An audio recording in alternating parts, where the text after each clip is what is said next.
माझं नेहमी अंग दुखायचं. मला मायग्रेनचा त्रास होता सर आणि थायरॉइडचा पण होता. ओके. मायग्रेनचा त्रास सर किती दिवसापासून होता? 2011 पासून. ओके. आता मायग्रेनचा त्रास म्हणजे नक्की होतं काय? त्या त्रासामध्ये काय होतं नक्की?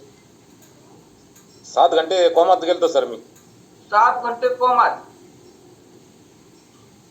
आरोग्यम धन संपदा. इकडे पण आरोग्य आहे, कधी सिरियसली झालेले आहे, जेव्हा आरोग्य पूर्णपणे बिघडले. म्हणून सगळ्यांना लक्षात ठेवा. आणि सर मग हॉस्पिटलला किती पैसे गेले? 15 लाख. 15 लाख रुपये गेले हॉस्पिटलला.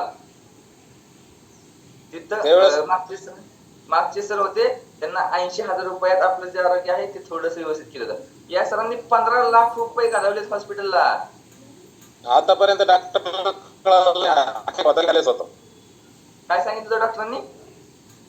दोन्हीचं निधन नाही झालं डॉक्टराकडून. अटॅक होता की पॅरालिस होता, निधन झालंच नाही.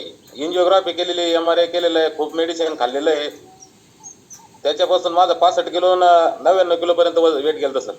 अरे बापरे. म्हणजे तुम्ही आजारी पडल्यानंतर तुमचं वजन सुद्धा वाढलं? झोपेच्या गोळ्या देत होते ते, झोपेच्या गोळ्या घ्या किंवा दारू प्या म्हणते मी.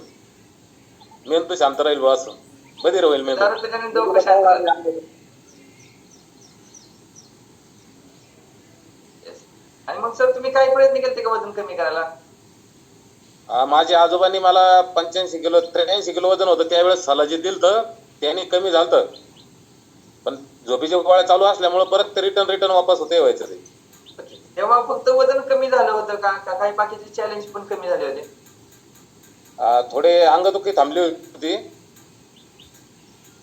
तेवढ्या पुरतं त्याने 3 महिने काम केलं. आणि 3 महिन्यानंतर पुन्हा एकदा ये रे माझ्या मागल्या. आणि तुम्ही ते जोपर्यंत घेत होता तेव्हा सवयी चेंज केल्या होत्या का तुम्ही काही? नाही, सकाळी 3 वाजता ते सलजीत घ्यायचं गावरान तुपामध्ये, नंतर 1 तास झोपायचं. पहाटे 3 वाजता उठून घ्यायचं? घ्यायचं. त्याच्यानंतर एक झोप झाली पाहिजे. परत झोपायचं? परत झोपायचं. अरे बाप. डेंजर काम होतं ना थोडस. कोणाकोणाला असं मग शॉर्टकट मध्ये वजन कमी करायचं, पहाटे 3 वाजता उठून वजन कमी करायचं, परत झोपायचं. आणि परत किती वाजता उठायचं मग सर?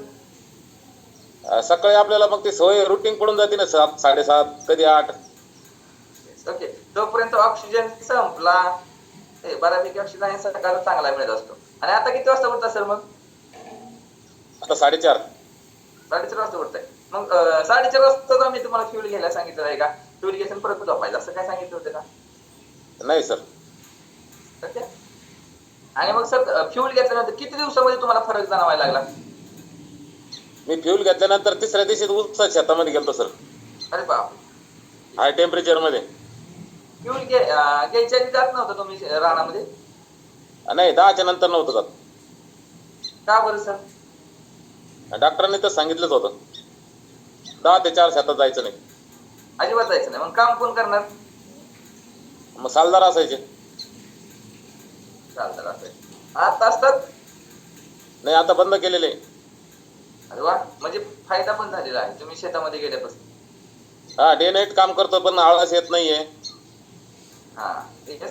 कारण आता सवयीमध्ये चेंज झालाय.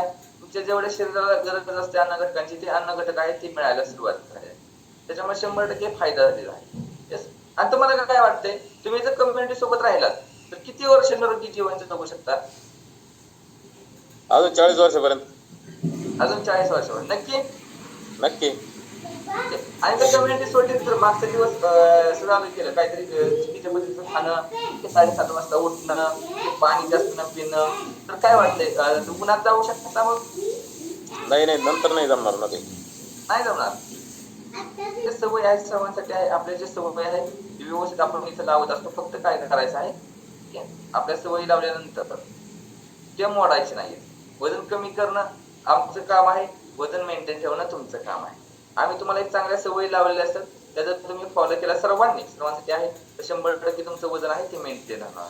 त्यासाठी काय करायचंय, आपल्या सवय आहे बदलायची नाही. रात्रीच्या 12 वाजता आपण कुरकुरे खात असेल आणि चिप्स खात असेल, ओके, तर त्या तुमच्या सवयी चांगल्या आहेत. फक्त सकाळी उठल्यानंतर पित्ताचा त्रास डबल होत असतो. मग सकाळी वर्कआउटला उठायचं सुद्धा कळत नाही. म्हणून रात्रीच्या लेट नाईट काही खायचं नाही. यास 20 किलो वजन कमी केलेलं आहे सरांनी. खूप छान क्लॅपिंग करूया सगळ्यांसाठी. फक्त 2 महिने 7 दिवसामध्ये. येस पुढे जाऊ आपण इथं